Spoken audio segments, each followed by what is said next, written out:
Muy buenas, amables televidentes. El conversatorio de la Fundación Institucionalidad y Justicia del día de hoy cuento con la gratísima presencia de Juan Alfonso Paradizzi.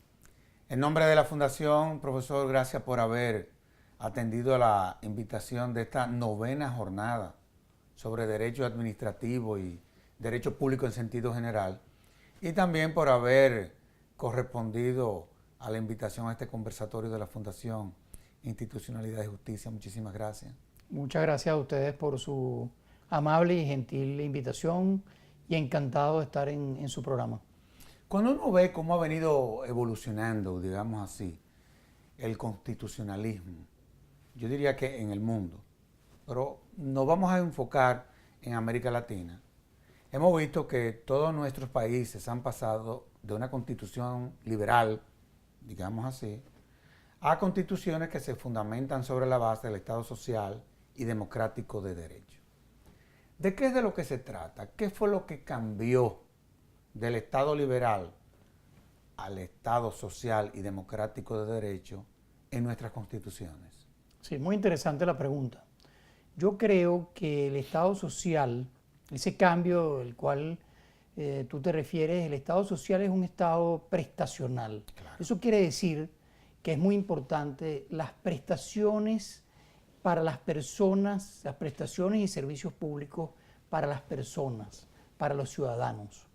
Porque de alguna manera en el Estado liberal ha podido estar un poco retirado de esa prestación de servicios de salud, de educación, de seguridad. Y lo que busca el Estado social justamente es satisfacer esas necesidades colectivas y propender a ese interés general y al bien común. Pero hay algo muy importante, que no debe haber un divorcio entre ese Estado social y el Estado democrático de derecho. Lo que significa eso es que el Estado social tiene que conducirse, tiene que manejarse a través de las normas y de los cánones del derecho, es decir, a través de la Constitución, obviamente, a través de las leyes, a través de los reglamentos. Por tanto, en nuestros estados latinoamericanos puede haber una concepción que hay un divorcio entre el Estado social y el Estado de Derecho, distinto quizás a otros países y a otras latitudes. Me estoy refiriendo, por supuesto, a los países del continente europeo, la Unión Europea. Obviamente. Pero en nuestros estados es muy importante tu pregunta porque puede haber una tendencia a divorciar el Estado social, que está encargado de que, por ejemplo, se dé el derecho a la salud o se dé el derecho a un salario digno, claro, o se dé la contratación de los trabajadores y los contratos colectivos, pero eso no implica que haya un divorcio entre el Estado de Derecho y el Estado social. Ahora bien, cuando tú analizas las constituciones de décadas pasadas, veíamos que se fundamentaban sobre la base de la representación. Sin embargo, ya comenzamos a ver que uno de los componentes de todas nuestras constituciones tiene que ver, me refiero para esa construcción de la democracia, tiene que ver con el de la participación de la ciudadanía en los procesos de construcción de políticas públicas, en fin. ¿Eso es así? Es muy importante tu pregunta. La participación es necesaria e importante. ¿Por qué?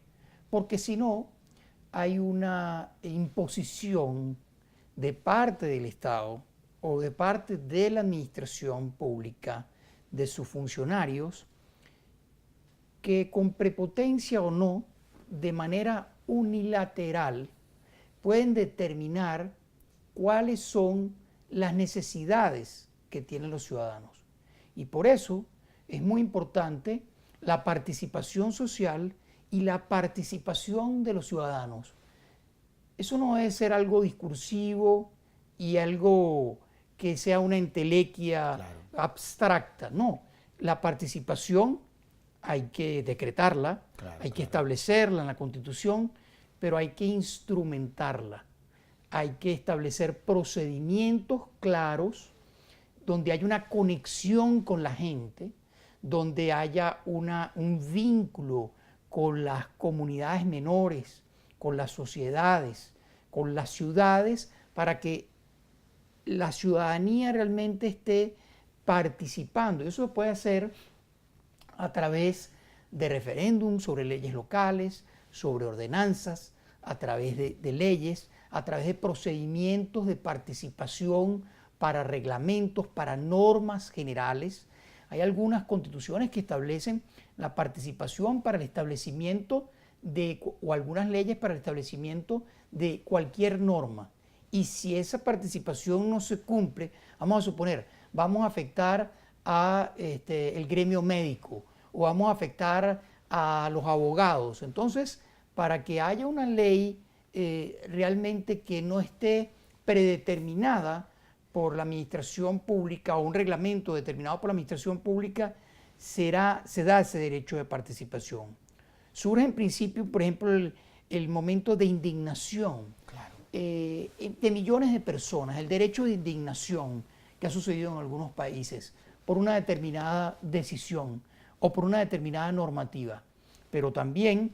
O por una omisión. O por una omisión, exactamente. Pero luego también se puede verificar, luego de esa indignación, un procedimiento regulado de participación, instrumentado, procedimentalizado, para canalizar y darle a todos el debido derecho de participar correctamente. Y por último, algo muy importante, considero yo, que es en esa participación la conexión con las necesidades de la gente, con los sueños de los ciudadanos, con sus aspiraciones, para entonces satisfacer esas necesidades colectivas o esas necesidades individuales o de comunidades. Y otra cosa importante es el tratamiento justo y equitativo. El regulador tiene que estar muy atento a no establecer discriminaciones o a no permitir discriminaciones, y los ciudadanos también. Claro. En esa participación activa, si se está favoreciendo a determinadas personas, tanto el regulador, si no lo hace motu propio, como los ciudadanos con una reacción activa, con un derecho de participación activo y no pasivo, pues tiene también que activarse. La reacción de los ciudadanos en ese sentido es muy importante en cuanto al derecho de participación. Y de parte de la administración pública, de parte del regulador, es ser sensible, tener una administración abierta, tener vínculos con los administrados, con los ciudadanos, para satisfacer sus necesidades colectivas. Es muy importante para hacer valer lo que se establece en la Constitución, es decir, los derechos fundamentales, las libertades. Si no, como han dicho constitucionalistas muy importantes, las constituciones se vuelven de papel. Nuestros países tienen mucha pobreza. Hay que vincular a la gente y hay que incentivar a la gente a la participación, y los ciudadanos tenemos también que participar. Por tanto, el derecho administrativo en nuestros países tiene una misión muy importante que no puede ser algo distante de la gente o de los ciudadanos, sino que tiene que estar pendiente de las necesidades de los ciudadanos, y más cuando en nuestros países latinoamericanos hay tanta pobreza. Claro. Ahora,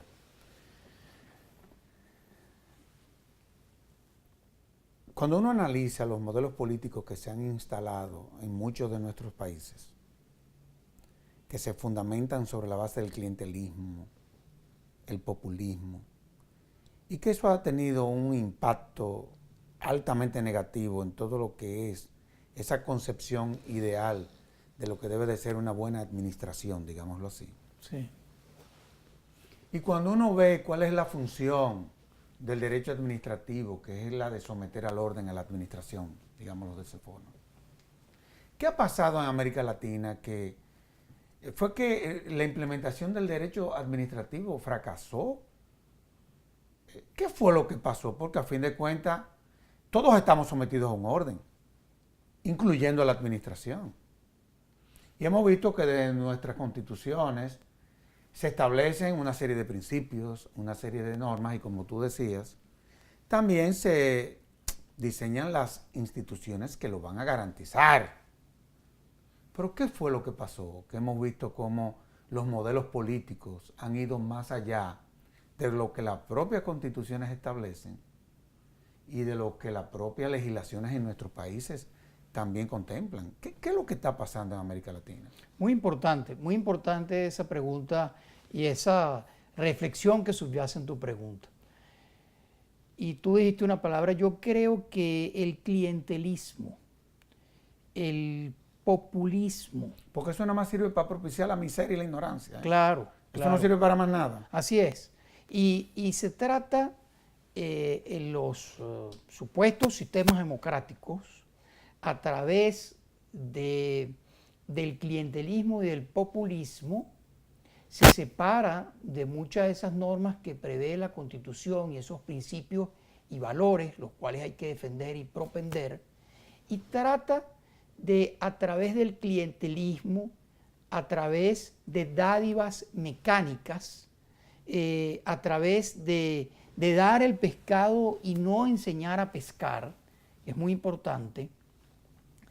Y digo que es muy importante porque muchas de nuestras constituciones establecen una economía social de mercado, Claro. y en ese sentido hay que propender no solamente a dar dádivas mecánicas, sino a propender al desarrollo, a incentivar la competencia, a incentivar la creatividad, el sentido empresario. Entonces, allí el Estado se convierte en un Estado paternalista y los dirigentes y los gerentes públicos tratan de satisfacer las necesidades colectivas a través de esas dádivas mecánicas o clientelar, a través de pues dando bolsas de comida o dando líneas blancas o lavadoras o secadoras o dando viviendas, y no se propende a un real desarrollo del país en muchos de los casos. Es, como tú decías, clientelar y populista, y realmente hay que alzar la mirada en los dirigentes, y eso también depende de la inteligencia de los ciudadanos. Si nos dan hoy el crecimiento de un país, el desarrollo de un país, si nos dan el pescado hoy y no nos incentivan a crear nuestra propia empresa, a desarrollar nuestras capacidades, claro. a desarrollar nuestra libertad en distintas facetas de libertad económica, de propiedad, de desarrollo, pues nos acostumbramos y nos va disminuyendo nuestras capacidades y mitigando nuestras libertades, y nos convertimos en un dependiente del Estado, en un cliente. ¿Dónde está mi bolsita de alimentos? ¿Dónde está mi casa? Lo que hay es que propender al incentivo de la inversión, al desarrollo de cada negocio, a trabajar y a buscar nuevas oportunidades y a acrecentar esos negocios. Y por supuesto eso se va multiplicando. Claro está que también, y para eso están los dirigentes y para eso está el Estado, que cuando ese mercado falla, y está el principio también de la universalidad de los servicios públicos, la universalidad de los servicios públicos, hay que también entender, en virtud de la pobreza de muchos de nuestros países, que pueden haber, cuando falla ese mercado, unos determinados subsidios transitorios o unos determinados subsidios muy bien planificados. Pero de resto, lo importante dentro de una economía social de mercado es buscar el desarrollo de nuestros pueblos, es buscar el desarrollo de nuestras comunidades. Hay lo que se denomina el interés general, Sí. que es un concepto que tú manejas con mucha destreza. Lo has venido trabajando a través de lo que han sido tus cátedras, tus escritos, y tú has desarrollado toda una teoría alrededor del interés general. ¿cómo real y efectivamente lo podemos lograr? Y me explico. Cuando uno habla de clientelismo, de populismo, tú lo decías de una u otra forma, es tú tratarle de darle una solución a un individuo cuando la solución al final es colectiva. ¿Cómo podemos hacer eso realidad? Es que vamos a tener que volver a Platón y Aristóteles, porque yo no sé si aquí lo que está faltando, lo que hace muchos años se perdió, inclusive en el propio conocimiento, que es ese componente filosófico, en donde te establecen bien claro el concepto de ética, cuáles son los valores, qué es lo que está pasando, honestamente hablando, porque es que es una situación que se le está presentando a todos nuestros países, en donde cada vez más la administración es insostenible, totalmente insostenible, y en donde es un continente que siendo tan rico se nos está llenando de gente pobre. Es una verdadera locura. Sí. Muy relevante tu pregunta. Fíjate, yo creo que hay que buscar, en principio, el bien común. Y el interés general, dentro de las funciones del Estado, debe responder a satisfacer o garantizar ese bien común. Ahora, el interés general es mucho más allá que el interés de la suma de todos los individuos de un país. Es el interés colectivo o incluso el bien común mismo. Y ese marco del bien común hay que tenerlo muy claro. Por eso es importante dentro de un Estado tener clara, por ejemplo, su política económica y su política social. Si esa política económica no está clara, va a propender a más pobreza. Tú puedes tener muchísimo dinero y si no tienes las políticas públicas claras, ese dinero, como todos los recursos son limitados, se va a perder y se va a despilfarrar. No solamente estoy hablando de corrupción, sino estoy hablando de gasto público no llevado de manera eficiente o no llevado de manera racional y económica. Por tanto, hay que tener los fines claros. Ese bien común no es el bien de un determinado grupo, no es el bien de un clientelismo que vas a satisfacer por captar una votación, sino que hay que tener la inteligencia y la profundidad para ver cuál es el bien común del Estado, para ver en definitiva cuál es el bienestar, y eso es el estado de bienestar social, del cual no hemos hablado, para ver, y que es interesante también, para ver entonces cómo satisfacer ese bienestar social. Y como bien señalas, en la actualidad, ese estado de bienestar, ese welfare state que se habla, se ha separado completamente de la realidad. ¿Por qué? Porque se ha dejado llevar por una política clientelar, cerrada, unilateral de parte de la administración pública que cree y algunos dirigentes saber cuáles son los intereses del Estado o que se dejan llevar por determinados grupos cuando, como bien dices, entonces para satisfacer esos intereses el Estado se va deprimiendo y convirtiendo en un Estado pobre. Nosotros tenemos ejemplos de países riquísimos en América Latina que han despilfarrado su dinero, despilfarrado su dinero y no lo han destinado, pareciera que hubiera una... Lo regalaron, no lo pusieron a producir. Correcto, esta parte del secreto.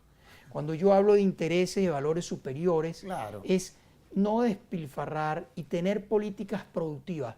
Puedes tener una fachada de ilusión en principio que estás creyendo que estás satisfaciendo entonces de alguna manera el interés de determinados ciudadanos por captar tus votos y seguir en una poltrona muy bien acomodado, reelegido indefinidamente. Pero le estás haciendo daño al país, le estás haciendo daño al colectivo, estás incrementando los niveles de pobreza. Increíble. Ahora, ¿es dogmático o es pragmático el concepto del bien común? porque la verdad es que es complicado, o sea, desde que el mundo se creó, se ha tratado de construir ese concepto, o sea, el mundo ha girado alrededor de ese bien común, de ese estado ideal, que uno a veces dice, pero es filosófico, o es jurídico. Es tan pragmático como no tener alimento en la casa. Qué bien. Es tan pragmático como no tener transporte. Es tan pragmático como no tener luz eléctrica. Es tan pragmático como no tener seguridad. Entonces, por supuesto que es un concepto abstracto sobre el cual hay que propender, pero hay que instrumentalizarlo. Obviamente, obviamente. Si lo instrumentalizas bien y estás claro cuál es el bien común de una determinada sociedad, cuál es la función del Estado para alcanzar los fines del Estado y satisfacer ese bien común, y no que se haga realidad el dicho pan para hoy y hambre para mañana. No, me convenciste, me convenciste. Ahora, cuando uno lee nuestras constituciones, en el caso español no es así, pero en el nuestro, me voy a basar en la constitución nuestra. Las constituciones, tú sabes que está la parte dogmática y la parte pragmática, digámoslo así. En la parte dogmática de nuestra constitución están como los derechos fundamentales. Sí. Entre esos derechos, según nuestra constitución, los derechos sociales, y así lo han establecido los expertos en derecho público del país, están catalogados como derechos fundamentales. Por ejemplo, si tú te vas a la Constitución española, no es así. Según tu visión, ¿los derechos sociales son derechos fundamentales? Sí. Desde el punto de vista de este neoconstitucionalismo, en fin, Sí. esta visión moderna de cómo construir constitución. Sí. Yo creo que es muy importante la distinción que antes lo rozábamos de esos derechos fundamentales que el Estado tiene que tratar de garantizar, pero hay que distinguir esos derechos fundamentales de derechos subjetivos constitucionales. ¿En qué sentido? Es algo técnico. Y allí está la política económica de un Estado para tratar de garantizar determinados o subsidios o políticas sociales. Me referí al salario, me referí al tema de los contratos colectivos y me referí, por ejemplo, al tema de, en algunos sectores, de la alimentación. Pero aparte de esos tres, si el Estado incurre en otro tipo de intervenciones, de intervencionismo directo, bajo la ilusión de que va a satisfacer todos esos derechos sociales, puede fracasar el Estado. Y eso es el caso del Estado de bienestar providencial, del Estado del welfare state, que en definitiva constituye un fracaso absoluto y un despilfarro de pobreza gigantesco. Claro, claro. Lo que hay entonces es que escindir cuando estamos en presencia de verdaderos derechos subjetivos constitucionales, derechos fundamentales constitucionales, positivizados, como decimos los juristas, y que tengan un desarrollo legislativo y normativo para estar en presencia de derechos subjetivos constitucionales. Me refiero, por ejemplo, al caso de la vivienda, me refiero, por ejemplo, al caso de las prestaciones para los casos de jubilaciones. Eso tiene que estar desarrollado y tiene que estar desarrollado en leyes y en reglamentos para que no sea un derecho constitucional ambiguo, claro, o un derecho subjetivo, un derecho constitucional aéreo. Hay que hacer un desarrollo legislativo, y eso en parte está en los dirigentes, para tener efectivamente verdaderos derechos subjetivos constitucionales. Y ahí entra, para que no quede en lo abstracto, ahí entra a funcionar, en virtud del interés general y el bien común, entra a funcionar el tema de los derechos fundamentales y dentro de la política social, ¿qué tú tienes que tratar de garantizar? El salario, vivienda digna, contratos colectivos, y lo otro, dejárselo a la gente, dejárselo a las fuerzas del mercado, dejárselo a... y fíjate, eso está pasando. Lo que subyace a tu pregunta, nosotros nos falta mucho trecho. Pero, por ejemplo, en Europa se plantea la discusión, por ejemplo, del Estado autonómico español, Sí, sí. o se plantea la discusión de estos derechos subjetivos que la gente ya está acostumbrada. Yo tengo derecho a eso. ¿Cómo entonces echar para atrás? ¿Cómo Claro, retroceder claro. en relación con esos derechos subjetivos? Nosotros estamos en el camino, me refiero nosotros los estados latinoamericanos, de tratar de que ese piso, ese mínimo se alcance. Pero otros países que ahora tienen déficit en la Unión Europea están muy preocupados porque ya la gente está mentalizada a que tiene derecho a eso, a que tienen derechos subjetivos constitucionales y están esperando de manera inercial a que el Estado lo dé. Y hay grandes, severos problemas en muchos estados europeos. Nosotros tenemos una situación distinta, nosotros tenemos la situación de esas políticas sociales que todavía tenemos en virtud de la pobreza de nuestros estados, muchas carencias, y hay que tener una política social para ello, distinguiéndolo de otros tipos de derechos. Juan Alfonso, es increíble, pero el tiempo se agotó. En otra oportunidad seguiremos No, la verdad es conversando. que es muy agradable conversar contigo estos temas. Muchas gracias. Sobre todo porque lo maneja con mucha destreza, Muchísimas lo gracias. sabes explicar muy bien y a fin de cuentas haber hecho este programa contigo, no hay duda de que va a contribuir a fortalecer el acervo jurídico en temas que son, no te creas, son complicados, ¿eh?